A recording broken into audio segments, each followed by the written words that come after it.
In the darkest corners of the world, where shadows fall not from mountains, but from tyranny, there exists a land that grips the soul with silent horror. North Korea, behind its iron curtain, behind its perfect parades and frozen smiles, lies a nation drenched in sorrow, ruled by the unbroken grip of the Kim dynasty since 1948. When Kim Il-sung rose to power and declared the start of the Democratic People's Republic of Korea, a chilling machinery of control began to rise. His ideology of juche or self-reliance promised pride, but delivered isolation. Every statue, every chant, and every banner whispered loyalty, but shouted fear. In Pyongyang, the capital, streets carried more than slogans, they carried silence. Families learned early never to speak of politics, never to ask questions. Children were taught that to love the leader was to stay alive. Stories began to circulate about people taken in the night, whole families erased from apartments and from memory. As the Korean peninsula divided after World War II, the South embraced change, but the North sank deeper into isolation. Soldiers who returned from the Korean War whispered of orders to burn entire villages. Those captured by the regime were locked away in places that officially did not exist. The seeds of the invisible prison had been planted, and what grew would haunt generations.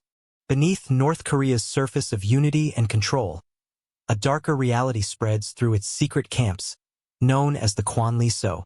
These political prison camps, established under Kim Il-sung regime in the 1950s, were designed to erase dissent, not just punish it.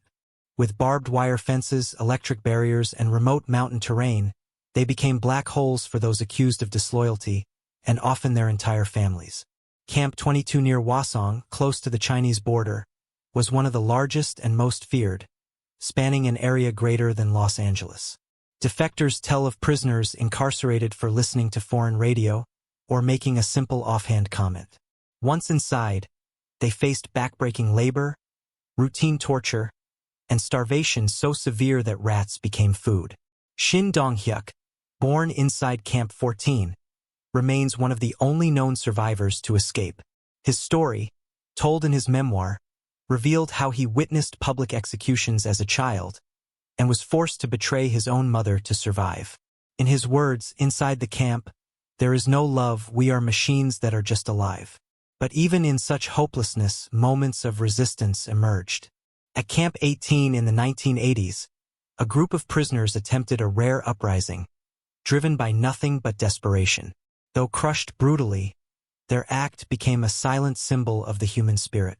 Former guard and Myung Cole later revealed haunting details of these camps, from forced labor in hidden mines to secret burial sites marked only by dirt mounds. He once said, "It is a place that would make your hair stand on end." Yet even within such hell, fragments of humanity flickered. In Camp 15, two prisoners secretly exchanged love letters using hidden codes, their brief romance ending in tragedy, but remembered as a rare light in endless darkness. In the heart of North Korea's towns and cities, public executions unfold like grim theater, carefully staged to control the population through fear. From the early years of Kim Il-sung's leadership, these spectacles were used to silence dissent and strengthen state power. In the 1960s and 1970s, high-ranking officials accused of betrayal were executed before thousands, sending a message that disloyalty would not be tolerated. One infamous execution in 1977 took place in Sinuiju, where multiple citizens were killed publicly for being suspected American spies, transforming a town square into a chilling reminder of absolute authority. But the terror extended beyond political ranks. Ordinary citizens were punished with death for offenses as small as watching South Korean videos or trading banned goods. In one case during the 1990s, a man was shot in front of a crowd for selling a foreign movie. Attendance at these executions was mandatory. Men, women, and even children were forced to watch, their faces frozen in silence as gunshots echoed through the air. Defector Jang Jin-sung later recalled, "In North Korea, the specter of the next public execution is the specter of your own death." These punishments were meant to break the human spirit and ensure obedience. Alongside executions, another silent weapon shaped the regime's grip on reality: complete media control. From the 1950s onward, All newspapers, radio, and television became tools of propaganda. The Rodong Sinmun, the state newspaper, echoed the leader's voice while muting every other. No independent journalist could question policy or truth. Writers who strayed from the party line were purged, imprisoned, or disappeared. Han Sorya, once close to Kim Il-sung and known for his acclaimed work Jackal's, was later denounced and erased from history. Artistic freedom became a memory. One foreign journalist mistakenly reporting an agricultural shortfall was recalled from Japan and never heard from again. Citizens could only hear what the regime allowed, but in secret, quiet defiance grew. Radios smuggled from China picked up South Korean signals. USB drives carried forbidden songs and dramas. Though the state tightened its grip, whispers of truth continued to slip through, carried by brave hands and hidden ears. Across North Korea, invisible fences restrict movement, trapping citizens not just physically but mentally, in a state of fear and control.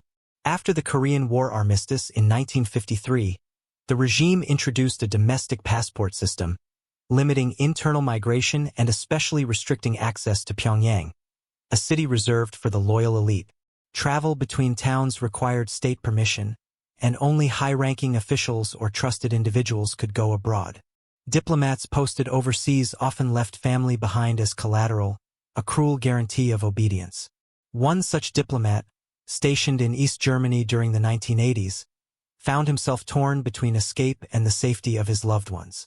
Along the Tumun and Yalu rivers bordering China, the desperation to flee became evident. During the famine of the 1990s, many attempted to cross the frozen waters, risking everything for survival. Defectors like Hyeonseo Lee, who escaped as a teenager, later spoke of this moment as the beginning of both freedom and lifelong trauma. Yet the border was heavily fortified, and punishment for those caught was brutal, ranging from long sentences in labor camps to public execution. Those who managed to flee often faced another grim reality: forced labor abroad. Beginning in the 1960s and expanding in the 1980s, the North Korean regime sent selected citizens to foreign countries under the guise of work contracts. These workers labored in Russian forests, Middle Eastern construction sites, and African mines. While they built skyscrapers and laid foundations under harsh conditions, their earnings were siphoned back to Pyongyang, funding the regime's ambitions. Surveillance agents monitored them constantly, ensuring loyalty and reporting any signs of dissent. A former manager, Kim Tae-jin, who oversaw workers in Africa, once stated, "They were modern-day slaves, working not for themselves but for a distant master." Even restaurants in Southeast Asia, run by North Korean workers, became extensions of this forced labor system. Smiling waitresses served foreign guests, unaware they were watching prisoners in plain sight. Despite this oppression, moments of quiet defiance emerged. Workers sometimes formed friendships with locals, exchanged small gifts, or whispered their stories through broken language and subtle gestures. These rare connections, though brief, became lifelines of dignity in lives otherwise chained by fear and control. In the lush landscapes of North Korea, where rice fields stretch across valleys and mountains stand tall, a silent famine once swept across the nation like a shadow with no end. During the 1990s, in what became known as the Arduous March, unfavorable weather, failed policies, and the collapse of the Soviet Union led to a food crisis so severe that hundreds of thousands died. In cities like Chongjin, families boiled tree bark and grass to survive, while even the capital Pyongyang, usually protected from hardship, began to whisper of empty shelves and silent dinners. Aid arrived from abroad, but reports soon emerged that much of the food was diverted to the military, leaving the poor and vulnerable still starving. In response, the people turned to each other. Illegal street markets called jangmadang began to appear, trading food, clothes, and survival. A schoolteacher in Hamhung, who lost her job during the famine, began selling homemade tofu in the market. Locals came to know her as the Tofu Queen, a symbol of dignity in desperation. As hunger spread, the healthcare system collapsed. Hospitals once praised in propaganda now had no medicine, no electricity, and often no doctors. In Wonsan, a doctor performed surgery using candlelight, relying on memory and instinct. Clinics called re-clinics emerged, run by locals and often using traditional Korean remedies passed down over generations. Medicine became part of the black market, sold by women known as medicine aunties who traded everything from antibiotics to herbs. Among these shadows of pain and survival, another silence settled over the land, the silence of faith. Once known as the Jerusalem of the East, Pyongyang's churches were replaced by monuments of the leaders. By the 1960s, religion had been labeled a threat to the regime. Believers were sent to camps, and practicing faith became a secret act of defiance. In Hamhung, an elderly woman recalled midnight prayers whispered in basements, where candles flickered and Bibles were shared in silence. A priest in Rason turned his home into a hidden chapel, holding services for a handful of brave souls. Defector Kim Yoon-young later said, "In the land of the Kims, faith is the greatest rebellion." In a nation where words could be fatal, hope survived in songs sung without sound and prayers whispered into darkness. Across North Korea's borders and frozen rivers, countless individuals have risked everything to escape, their stories echoing with fear, courage, and relentless hope. In the 1980s, Kang Kol-hwan survived the Hoeryong Concentration Camp and later fled to South Korea, where he wrote The Aquariums of Pyongyang, revealing the horrors he endured. Hyeonseo Lee, who escaped across the frozen Yalu River as a teenager, traveled thousands of miles through China and Southeast Asia before reaching freedom, carrying her family's future on her shoulders. Defector Park Yeon-mi described her journey through the Gobi Desert, led only by the North Star and her will to survive. Yet not every escape ended in freedom. Brokers sometimes betrayed defectors, returning them to the regime where imprisonment or execution awaited. Despite these dangers, the desire for liberty never faded. Jang Jin-sung, once a state poet favored by Kim Jong-il, defected after reading a banned South Korean book, later founding a news platform to expose the regime's truth. In rare displays, the regime attempted to control the defector narrative. In 2016, Pyongyang presented Kim Ryan-hui, a woman who returned from South Korea, claiming life was better in the north, but her trembling voice and rehearsed answers raised doubt. As these stories emerged, the world began to respond. The United Nations launched investigations, and in 2004, the United States passed the North Korean Human Rights Act to support defectors and promote information flow. European nations joined in passing resolutions, while testimonies at the UN Human Rights Council drew comparisons to Nazi-era crimes. Michael Kirby, head of the UN inquiry in 2014, declared that the scale of abuses demanded international attention.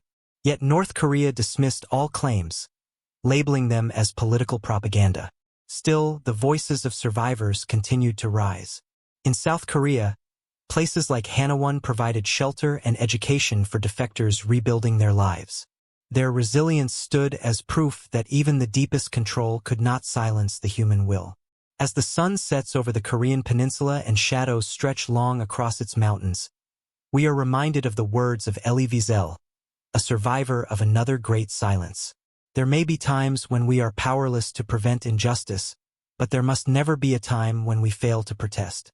Let this story be our protest, our reminder, and our vow never to look away again.